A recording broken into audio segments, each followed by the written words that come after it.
നമ്മളിപ്പോൾ ഇരിക്കുന്നത് സ്ഫൂർത്തി group of ഇൻസ്റ്റിറ്റ്യൂഷന്റെ pharmacy ഫിസിയോതെറാപ്പിക്ക് വേണ്ടിയിട്ട് മാത്രമുള്ള ഒരു ലൈബ്രറിയാണ്. നമ്മൾ കുറെ കോളേജ് ലൈബ്രറി കണ്ടിട്ടുണ്ടെങ്കിൽ ഇതൊരു വേറൊരു ആംബിയൻസിൽ ഇപ്പോൾ ഓരോ അവരുടെ ഷെൽഫും കാര്യങ്ങളൊക്കെ ആണെന്നുള്ള വേറൊരു മോഡലുള്ളൊരു വേറൊരു യുണീക് മോഡലിലുള്ള ഷെൽഫും കാര്യങ്ങളും നമുക്ക് വായിക്കാനും ഒക്കെ ഇരിക്കാനും തോന്നും. അതുപോലത്തെ രീതിയിൽ കുറച്ച് ഏരിയ ഒരു നമുക്ക് എന്താ പറയാ ഇങ്ങനെ പഠിക്കുന്ന പോലെ അല്ലാതെ കുറച്ച് ലെഷർ ആയിട്ടൊക്കെ ഒരു ആർട്ടിഫിഷ്യൽ ഗ്രാസ് ഒക്കെ ഇട്ട് ബീൻ ബാഗ് വെച്ചിട്ട് നല്ലൊരു സെറ്റ് ലൈബ്രറി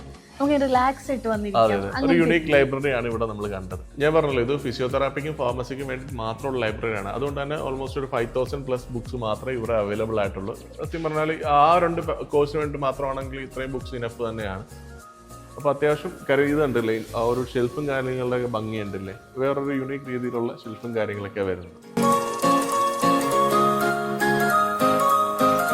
ഇവിടെ ഒരു അണ്ടർഗ്രൗണ്ട് ഫ്ലോർ ഉണ്ട്.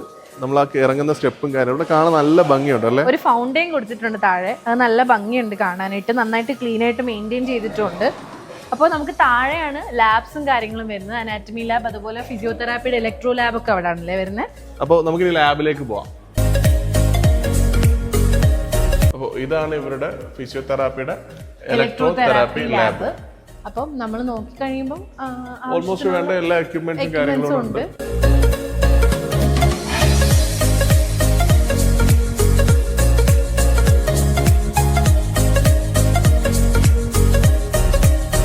ഇപ്പം നമ്മൾ നിൽക്കുന്നത് ഇവിടുത്തെ അനാറ്റമി ആൻഡ് ഫിസിയോളജി ലാബ്. ഇത് ഇവിടുത്തെ BPT അതുപോലെ തന്നെ ഫാർമസി സ്റ്റുഡൻസിന് വേണ്ടിയിട്ടുള്ളതാണ്. ഇപ്പം നമ്മൾ നോക്കിക്കഴിഞ്ഞാൽ ഫിസിയോളജി ലാബ് ഫുള്ളായിട്ട് നമുക്ക് സിങ്ങും കാര്യങ്ങളും അതുപോലെ മൈക്രോസ്കോപ്സ് ഒരുപാടുണ്ട്. കാരണം മൈക്രോസ്കോപ്സ് എന്ന് പറഞ്ഞാൽ നമ്മൾ ഫസ്റ്റ് ഇയറിലെ കുറേ തിയറി എക്സ്പെരിമെൻറ്റ്സ് നടത്താറുണ്ട്, അതിന് വേണ്ടിയിട്ടാണ് ഈ മൈക്രോസ്കോപ്സ് ഒക്കെ.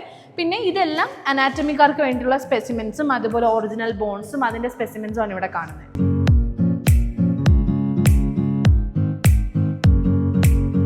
ഇനി മേളത്തെ ഫ്ലോറിലാണ് ഇവിടെ ക്ലാസ് റൂംസും കാര്യങ്ങളും വരുന്നത്. അപ്പോൾ നമുക്ക് ക്ലാസ് റൂംസും കാര്യങ്ങളൊക്കെ ഒന്ന് നോക്കാം. ഇതാണ് ഇവിടുത്തെ ഫാർമസ്യൂട്ടിക്കൽ ലാബ്. അത്യാവശ്യം എല്ലാ എക്യുപ്മെന്റ്സും ഇവിടെ പ്രൊവൈഡ് ചെയ്യുന്നുണ്ട്. കുട്ടികളൊക്കെ നിന്ന് ഓരോ എക്സ്പെരിമെന്റ്സ് ചെയ്യുന്നത് നിങ്ങൾക്ക് കാണാൻ സാധിക്കും. നമ്മളിപ്പോൾ ഇവിടെ നിൽക്കുന്നത് ബിഫാമിന്റെയും അതുപോലെ തന്നെ ഫാർമസിയുടെയൊക്കെ ക്ലാസ് റൂമിലാണ് നിൽക്കുന്നത്. അത്യാവശ്യം നല്ലൊരു ക്ലാസ് റൂമാണ്. എങ്ങനെയുണ്ട് സീറ്റിംഗ്? എങ്ങനെയുണ്ട് സീറ്റിംഗ്? നല്ല സുഖമുള്ളത്, നമുക്ക് ചാരി ഇരിക്കാനൊക്കെ ഉള്ള ഫെസിലിറ്റി ഉണ്ട്. നല്ല വുഡൻ ചെയേഴ്സും കാര്യങ്ങളൊക്കെയാണ്.